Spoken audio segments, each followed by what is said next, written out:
In this chapter, we're going to review all of the basics of the game of chess. Obviously, if you already have this in your toolbox, you can just move along to the other chapters like opening, middle game, and so on. But if you're brand new to the game or you've only recently picked it up, this will be a useful chapter. Chess is played on an 8x8 board with the white and black pieces, although depending on what chess set you buy, sometimes the pieces are pink and purple, for example. White moves first, and then black moves, and the players will alternate turns as such. When you're starting out, setting the pieces up, on a computer it's always going to be correct, but on a physical chessboard, the bottom right-hand corner needs to be a white square, and ideally, you have a board with coordinates. You see A1, B1, right, A through H, and 1 through 8. The A through H kind of coordinates are called the A file, the B file, the C file, the first, second, third, fourth, etc. They're called the rank. You can think of it like a little street address. The bottom right-hand corner, you put the rooks or the castles, then you put the knights or the horses, the bishops go next, and then you have the royalty in the middle. And the way you remember this is that the white queen stands on a white square, and the black queen stands on a dark square. And that's it. I mean, this is how you set the board up. Now, obviously, you need to learn how all the pieces move, which we will do. It's not the most complicated thing in the world. There are two bonus, kind of special, unique rules of chess, which I will show you. We'll start with the pawns because there's 8 of them. They're worth 1 point when they're captured. Pawns have a unique skill set. So on their first move, they can move 1 square or 2 forward. So either this or, for example, this. However, after they've already moved 1 time, they can only move forward 1 square. They capture things by moving diagonally 1 square. So that would be how a pawn would capture another piece or another pawn. The other thing about pawns, they have kind of 2 hidden secrets. If a pawn makes it all the way to the end of the board, you can promote it to either a queen, a rook, a bishop, or a knight. That happens a lot later in the game, unless, I don't know, somehow you just let the pawn go the entire distance. That normally can't happen.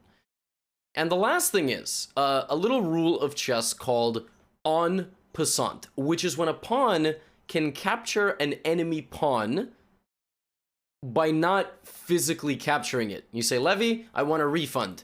All right, I didn't pay this money to learn that. Now, what? Watch. If your pawn is standing 1 rank past the middle of the board, right? Because this is your middle. Your pawn is standing 1 rank past the middle. And an enemy pawn goes 2 squares, and stands side by side with your pawn like this.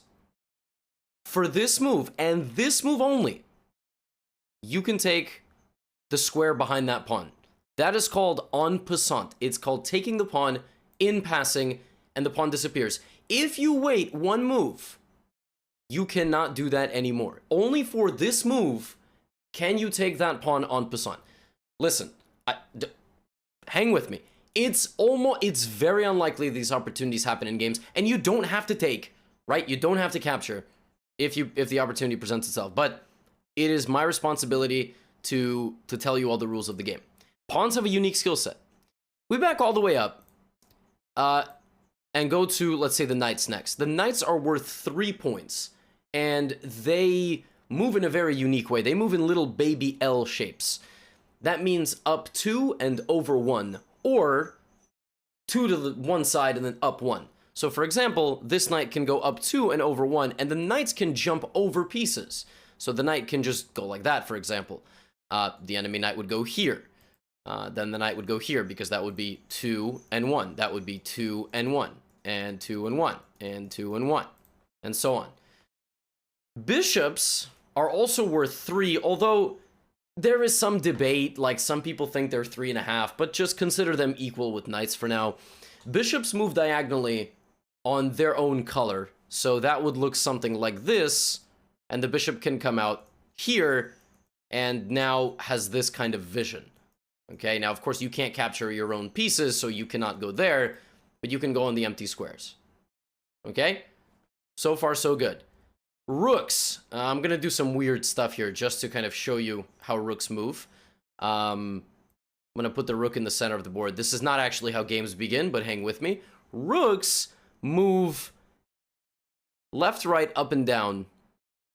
Okay, they're worth 5 points. They come out a lot later in the game because they start in the corners. You need to develop most of your pieces before the rooks get into the game. Preferably don't play like this, because a rook is worth 5 points, so you see, it's not going to go crashing through the enemy pawns. That just doesn't make any sense. They're only worth 1. And last but not least, your queen. And again, just to show you the power of the queen can go left, right, up, down, and diagonal in any direction it wants.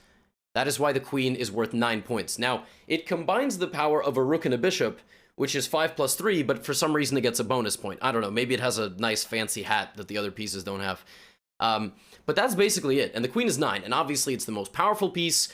It's a game changer if you get it involved in the right way, but don't get it involved early because a queen cannot possibly do damage to a fully reinforced position, right? So, now, there is one more bonus rule of chess, and it has to do with the king.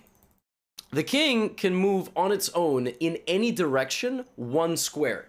The king has no value because the king cannot be captured. The way you win a game of chess is surrounding the king, and the king cannot escape from danger, okay? We will learn about that in literally the very next chapter, where we cover piece interactions, check and checkmate, and these kinds of things. So, the bonus rule of a king is there is a move in chess called castling, which involves the king and the rook. Now, what that looks like is something like this.